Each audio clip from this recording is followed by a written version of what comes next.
La Noire 2. Ah, combien de fois j'ai évoqué ce film en live et combien de fois on m'a dit non mais tu veux que je me fasse ban, comme si La Noire 2 était une insulte. Alors que ce film, au contraire, est le film fondateur d'une Afrique décoloniale, une Afrique qui reprend le pouvoir face au verrou du colonialisme, face à la vision que portait l'Occident sur le continent africain. La Noire 2 est sans conteste le film le plus important que je vous ai proposé ce mois-ci dans le Naïl Ciné Club. D'ailleurs, n'hésitez pas à voir les autres films. Et c'est sûrement l'un des films les plus importants de l'histoire que j'aurai la chance de vous partager. Pourquoi ce film a permis la naissance du cinéma africain comme on le connaît aujourd'hui? Alors, pour la faire simple et facile, ce film représente la décolonisation du paysage cinématographique de l'Afrique. Jusqu'à maintenant, l'Afrique apparaissait sous un œil occidental, et donc avec des codes qui étaient à l'occidental, où les Noirs paraissaient comme des objets, c'est-à-dire que les colonies se servaient de l'image des Africains et de l'Afrique comme un outil esthétique, comme un outil de propagande aussi, on mentait beaucoup. Ainsi, 108 millions d'êtres humains qui ne demandaient qu'à travailler et à vivre en paix se sont dressés pour la sauvegarde des libertés du monde et pour l'honneur de leur drapeau. Défenseurs de l'intégrité de leur sol, ils lutteront jusqu'au bout pour que leurs enfants, en toute quiétude, puissent continuer à écrire.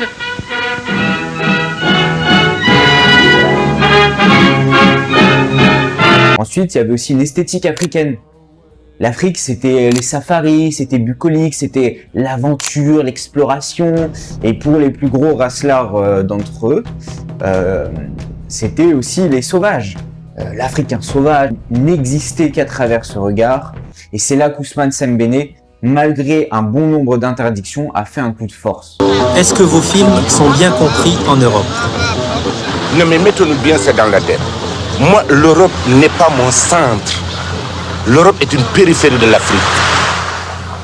Vous voyez, ils sont restés plus de 100 ans chez moi, ils n'ont pas parlé ma langue, je parle leur langue. L'avenir, pour moi, l'avenir ne dépend pas d'être compris par l'Europe. Je souhaiterais qu'ils me comprennent, mais ça ne me fait absolument rien. Si vous prenez la carte de l'Afrique, géographiquement, vous pouvez mettre l'Europe et l'Amérique, il nous resterait encore de la place.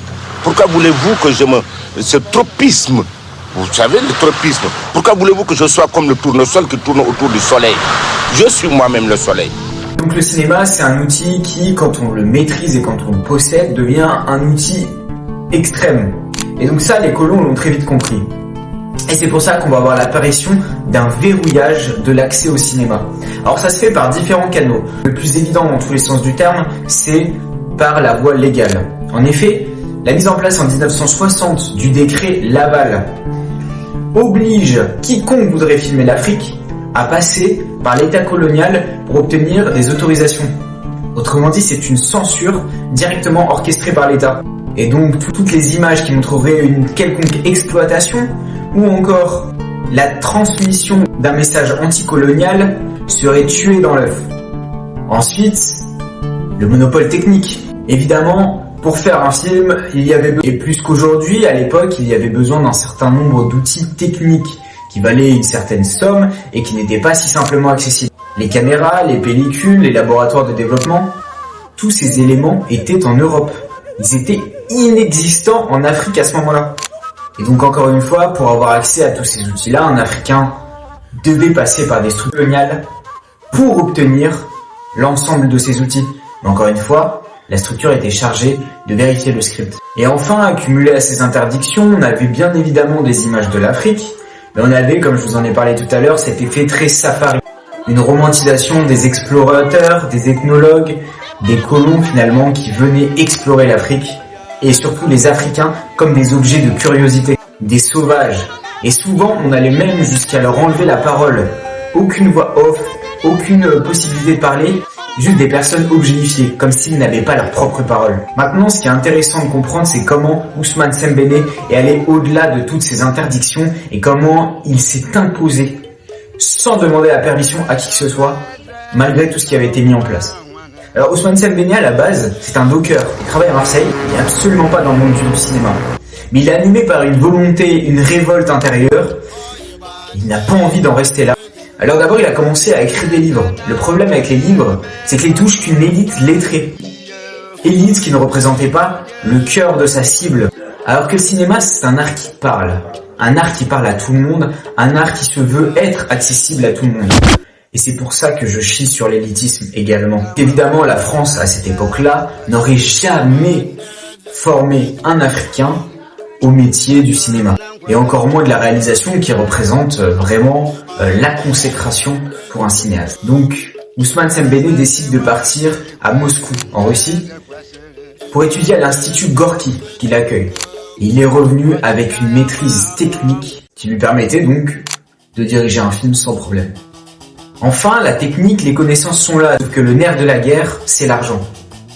Et encore une fois, Ousmane Sembene va décider de ruser.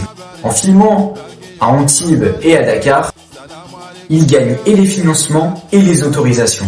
Il prouve au monde entier qu'un cinéma africain international existe et est possible.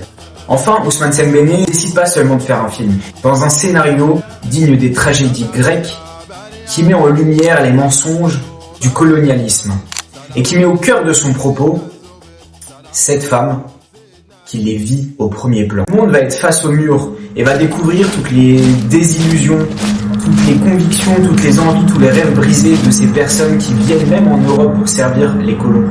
Tous les mensonges du colonialisme ici sont présentés au grand jour. Ici, il n'y a pas de censure, il n'y aura pas de détour, il n'y aura pas d'enrobage, il n'y aura pas de tentative politique, médiatique, que sais-je, pour retourner la situation, l'embellir ou essayer de l'adoucir. Ici, on découvre une profondeur dramatique et bien réelle et représente le quotidien africain au quotidien. Et depuis des années. On y découvre l'hypocrisie du colonialisme, la violence aussi qu'elle apporte, et surtout l'humanification des Africains, qui jusqu'alors, je vous le rappelle, étaient des objets de décoration. Et c'est là que le monde découvre, et qu'un continent est inspiré. Il n'y a plus de c'est impossible, où il n'y a pas de public. Face à l'évidence, qui pensaient que le cinéma n'était pas pour eux ou ne le regardaient pas, se retrouvent avec un film fait par un Africain, pour les Africains. Il a inspiré des centaines de milliers de personnes à travers le monde. Il continuera de les inspirer, je l'espère.